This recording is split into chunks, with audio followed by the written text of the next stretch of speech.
جنوب مغربی شام میں الجولانی کی سرپرستی والی عبوری حکومت کی سیکورٹی فورسز اور علاقے کے باشندوں کے درمیان شدید جھڑپوں کی اطلاع دی ہے۔ عراقی میڈیا کے مطابق جنوب مغربی شام میں واقع علاقے طرطوس میں جولانی کی قیادت والی مسلح فورسز اور علاقے کے مقامی باشندوں کے درمیان شدید جھڑپیں ہوئی ہیں۔ ان ذرائع نے کہا کہ شام کی عبوری حکومت کی پالیسیوں کے مخالف گروہوں اور الجولانی حکومت کی سیکورٹی فورسز کے درمیان مسلح جھڑپیں جنوبی شام کے شہر طرطوس میں لبنان کی سرحد پر جاری ہیں۔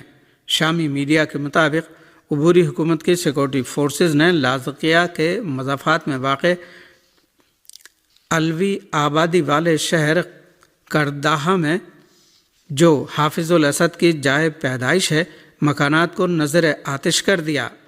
شام کے ساحلی علاقوں میں حالیہ دنوں میں دمشق کی عبوری حکومت کی سیکورٹی فورسز اور عبوری حکومت کی پالیسیوں کے مخالف گروہوں کے درمیان شدید کشیدگی اور خونریز جھڑپیں دیکھنے میں آ رہی ہیں۔ دوسری جانب منگل کی صبح صہیونی حکومت نے زمینی جارحیت کا سلسلہ جاری رکھتے ہوئے درعا کے مضافات جنوبی شام اور دمشق کے جنوب مغربی مضافات میں قطنہ کے علاقے پر بیک وقت 20 سے زیادہ مرتبہ فضائی حملے بھی کیے ہیں۔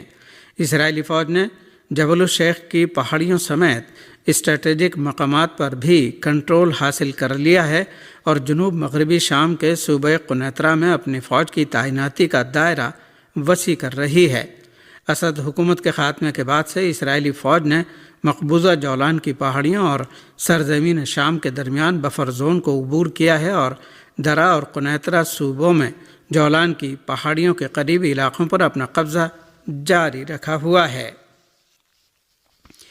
صہیونی میڈیا نے تل ابیب میں صہیونیوں کے وسیع مظاہروں اور قیدیوں کے تبادلے پر فوری عمل درآمد کے مطالبے کی خبر دی ہے۔ پارس ٹوڈے کے مطابق صہیونی حکومت کے ذرائع ابلاغ نے اعلان کیا ہے کہ غزہ میں باقی ماندہ صہیونی قیدیوں کی رہائی کے مقصد سے قیدیوں کے تبادلے کے معاہدے کے دوسرے مرحلے کو فوری طور پر آگے بڑھانے کا مطالبہ کرنے کے لیے تل ابیب میں صہیونی آبادکاروں نے وسیع پیمانے پر مظاہرہ کیا ہے۔ اس سے پہلے اتوار کی رات بھی تل ابیب میں صہیونی آبادکاروں نے قیدیوں کے تبادلے کے معاہدے کو جاری رکھنے کی حمایت میں مظاہرہ کیا تھا، تاہم اسرائیلی پولیس نے مظاہرین پر تشدد کرتے ہوئے ان میں سے متعدد کو گرفتار کر لیا۔ مظاہرین نے اعلان کیا ہے کہ ہم ہنگامی حالت میں ہیں اور ایک ہفتے کے اندر جنگ دوبارہ شروع ہو سکتی ہے اور اس جنگ کے باعث قیدیوں کی موت واقع ہو سکتی ہے۔ قیدیوں کے تبادلے کے معاہدے پر عمل درآمد میں غاصب صہیونی حکومت کے وزیر اعظم نیتن یاہو کی جانب سے رکاوٹیں کھڑی کرنے کا ذکر کرتے ہوئے قیدیوں کے اہل خانہ نے زور دے کر کہا کہ نیتن یاہو نے اپنے مفادات کے حصول کے لیے شطرنج کے کھیل میں قیدیوں کی زندگیوں کو مہرے میں تبدیل کر دیا اور وہ جان بوجھ کر مذاکرات میں بحران پیدا کر کے جنگ دوبارہ شروع کرنا چاہتے ہیں۔ پاکستان میں کوئٹہ سے پشاور جانے والی جعفر ایکسپریس پر نامعلوم مسلح افراد کی فائرنگ میں ڈرائیور اور متعدد مسافر زخمی ہو گئے ہیں۔ پاکستانی میڈیا کے مطابق آج صبح 9:30 بجے ٹرین کوئٹہ سے روانہ ہوئی۔ جب ٹرین گڈالار اور پیرو کنری کے علاقے سے گزری تو وہاں نامعلوم مسلح افراد نے ٹرین پر فائرنگ کر دی، جس کے نتیجے میں ڈرائیور اور متعدد مسافر زخمی ہو گئے۔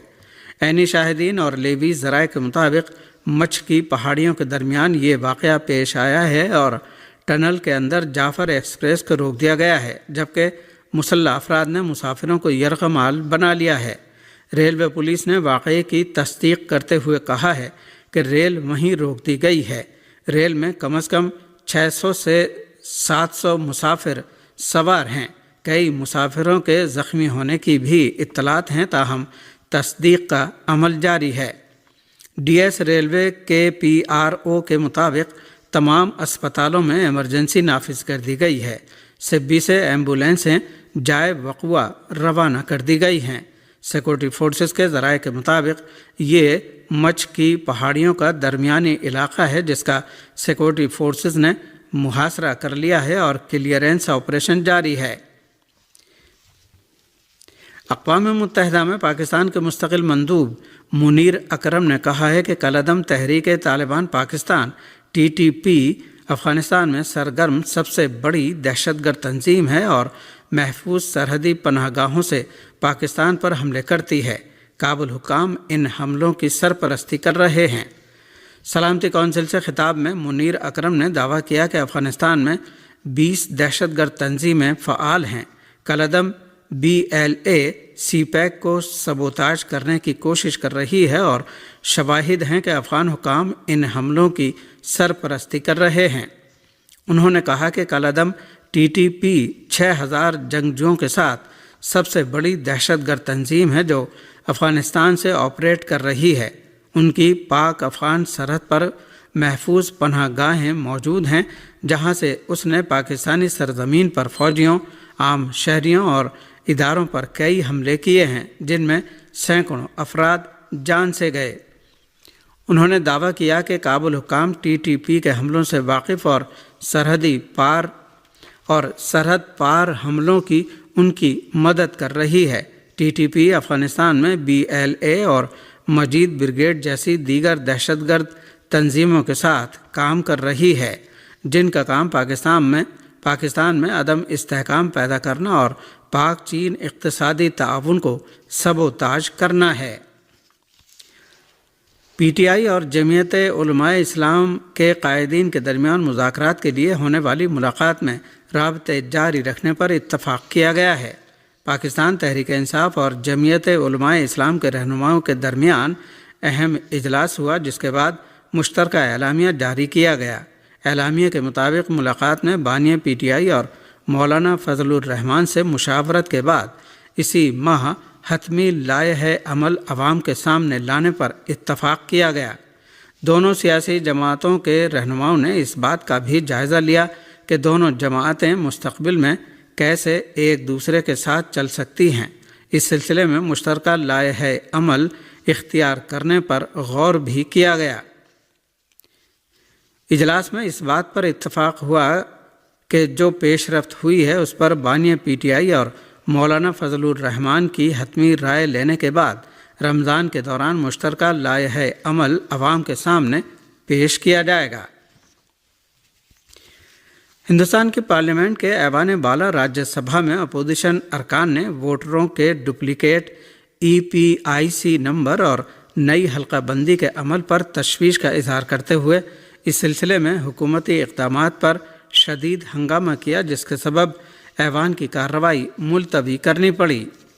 ہندوستان کے میڈیا ذرائع کے مطابق راجیہ سبھا کے ڈپٹی چیئرمین کی جانب سے اپوزیشن کی بات رکھنے کی اجازت نہ ملنے پر حزب اختلاف کے اراکین نے ہنگامہ کرنا شروع کر دیا۔ تاہم راجیہ سبھا کے ڈپٹی چیئرمین نے ہنگامے کے درمیان وقفہ صفر شروع کیا لیکن اپوزیشن ارکان نے نشست کے قریب آ کر شور مچانا شروع کر دیا اور اراکین اپنے مطالبے پر ڈٹے رہے۔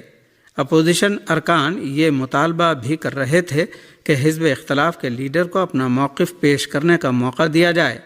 ایوان میں صورتحال ہنگامہ خیز ہوتی دیکھ کر ڈپٹی چیئرمین نے کارروائی ملتوی کر دی جس کی وجہ سے وقفہ صفر کی کارروائی مکمل نہیں ہو سکی۔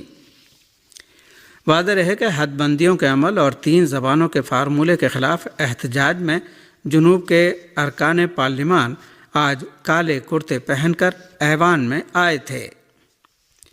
ماسکو پر یوکرین کے آج صبح کے ڈرون حملے میں ایک شخص ہلاک اور 6 دیگر زخمی ہو گئے ہیں جبکہ روسی ڈیفنس سسٹم نے 10 یوکرینی ڈرون طیاروں کو مار گرایا ہے۔ ماسکو کے گورنر نے اعلان کیا ہے کہ ماسکو پر آج صبح ہونے والے یوکرین کے ڈرون حملے میں ایک شخص ہلاک اور 6 دیگر زخمی ہوئے ہیں۔ روس کی وزارت دفاع نے دعویٰ کیا ہے کہ گزشتہ 24 گھنٹے کے دوران روس نے صرف ماسکو کی فضا میں پرواز کرنے والے 91 ڈرون طیاروں کو تباہ کیا جبکہ اسی مدت کے دوران پورے روس میں مار گرائے جانے والے ڈرون طیاروں کی تعداد 337 ہے۔ ماسکو کے میئر کا بھی کہنا ہے کہ ماسکو پر یوکرین کا اب تک کا یہ سب سے بڑا ڈرون حملہ تھا جس کو ناکام بناتے ہوئے اتنی بڑی تعداد میں ڈرون طیاروں کو مار گرایا گیا۔ ایران کے صوبہ لورستان کے شہر خرم آباد کی غار قمری میں 40,000 سے 80,000 سال پہلے کے انسانوں کی زندگی نیانڈرتھل کے آثار دریافت ہوئے ہیں۔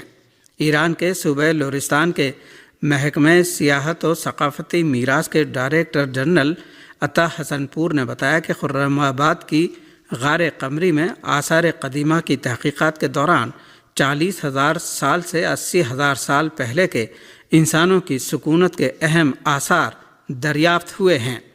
انہوں نے بتایا کہ یہ تحقیقات رواں سال کی 12 فروری کو محکمہ سیاحت و ثقافتی میراث کے ریسرچ سینٹر کی اجازت سے ایران کے نیشنل میوزیم کے فریدون بیگلری اور شہید بہشتی یونیورسٹی کی نگرانی میں شروع کی گئیں۔